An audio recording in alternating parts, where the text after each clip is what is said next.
Bem-vindo ao podcast Estrangeiros e Peregrinos. A mensagem de hoje será apresentada por Dennis Allen. Depois de refletir sobre o sacerdote perfeito, eu darei a resposta à pergunta 738, uma pergunta bíblica diária para testar seu conhecimento e incentivar o estudo. E também uma nova pergunta, um desafio para hoje, que vou responder amanhã. Um sacerdote serve como intermediário entre homens imperfeitos e o perfeito Deus que nos criou. Desde a escolha de Arão como o primeiro sumo sacerdote de Israel, Deus usou esses homens para ensinar sobre a necessidade de o homem se reconciliar com o Senhor. Desde a queda de Adão e Eva no Éden, o pecado vem criando uma barreira entre Deus e os homens. O profeta Isaías escreveu, em Isaías 59, Eis que a mão do Senhor não está encolhida, para que não possa salvar, nem surdo o seu ouvido para não poder ouvir. Mas as vossas iniquidades fazem separação entre vós e o vosso Deus. E os vossos pecados encobrem o seu rosto de vós, para que vos não ouça.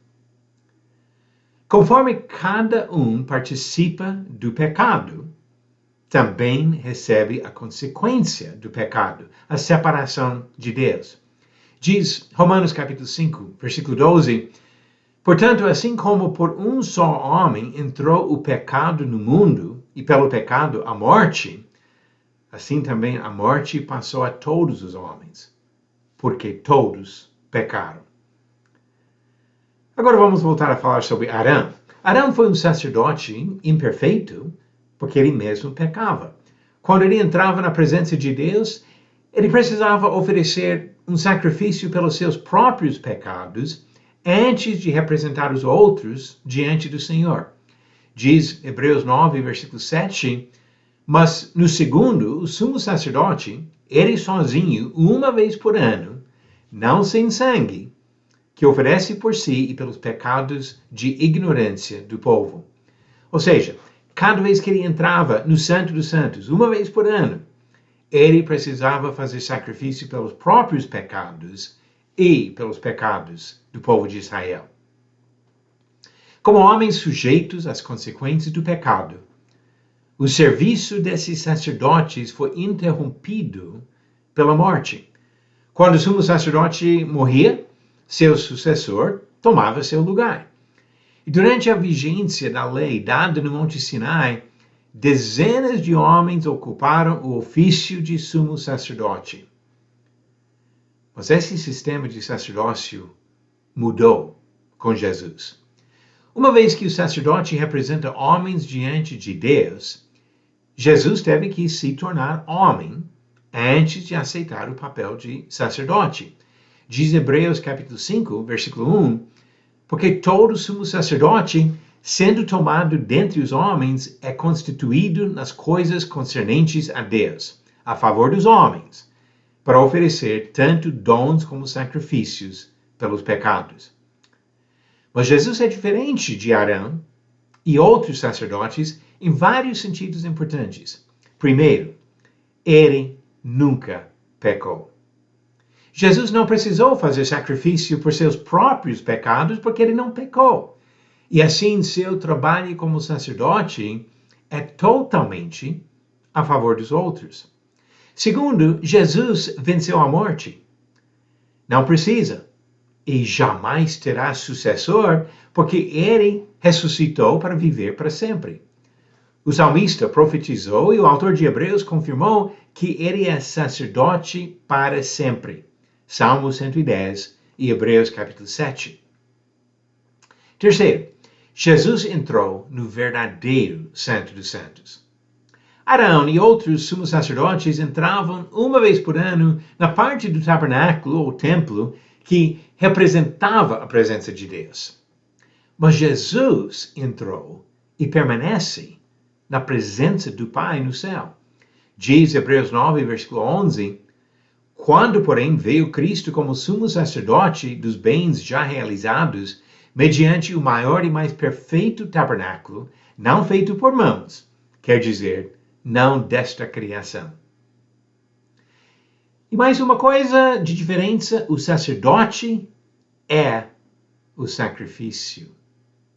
Arão e outros sacerdotes do Antigo Testamento levavam o sangue de animais, mas Jesus ofereceu seu próprio sangue. Diz Hebreus 9, versículo 12, não por meio de sangue de bodes e de bezerros, mas pelo seu próprio sangue, entrou no Santo dos Santos, uma vez por todas, tendo obtido eterna redenção. Uma vez que nós entendemos o papel de Jesus Cristo como sumo sacerdote eterno, podemos apreciar o privilégio que ele estende aos seus seguidores. Todos os verdadeiros cristãos também são sacerdotes. Diz Pedro, em 1 Pedro capítulo 2, também vós mesmos, como pedras que vivem, sois edificados casa espiritual, para serdes sacerdócio santo, a fim de oferecerdes sacrifícios espirituais agradáveis a Deus, por intermédio de Jesus Cristo. Vós, porém, sois raça eleita, sacerdócio real, nação santa, povo de propriedade exclusiva de Deus, a fim de proclamardes as virtudes daquele que vos chamou das trevas para sua maravilhosa luz. Os discípulos de Jesus seguem seu exemplo, da mesma maneira que ele se entregou como sacrifício. Os discípulos se oferecem ao Senhor como sacrifício vivo, conforme diz Romanos capítulo 12, versículos 1 e 2, e como Paulo disse em Gálatas 2, versículo 20, que ele foi crucificado com Cristo. E da mesma forma que Jesus entrou na presença do Pai para permanecer para sempre, seus seguidores esperam entrar no céu para permanecer para sempre. Porque nós temos um perfeito sumo sacerdote. Você conseguiu responder a pergunta 738? Quase todos os apóstolos de Jesus eram de qual região? Alternativas: A, Judeia, B, Galileia, C, Samaria ou D, Pereia. A resposta certa, alternativa B, Galileia. Em Atos capítulo 2, versículo 7, falando sobre o dia de Pentecostes, as pessoas em Jerusalém corretamente identificaram os apóstolos como galileus. Quase todos os apóstolos de Jesus vieram da região da Galileia. Pergunta 739. Qual dos seguintes homens não escreveu nenhum livro da Bíblia? Alternativas: A, Moisés, B, Isaías, C, Noé ou D, Pedro. A resposta no final do próximo episódio. Como nós somos privilegiados em ter um sumo sacerdote perfeito. Mas Jesus nos ensina a ser sacerdotes e a oferecer sacrifício, principalmente de nos oferecer para Deus, para entrar na presença dele para toda a eternidade. Obrigado por nos acompanhar nessa jornada pelas Escrituras. Volte amanhã para ouvir mais uma mensagem do podcast Estrangeiros e Peregrinos. Seguimos pelo mundo a viajar.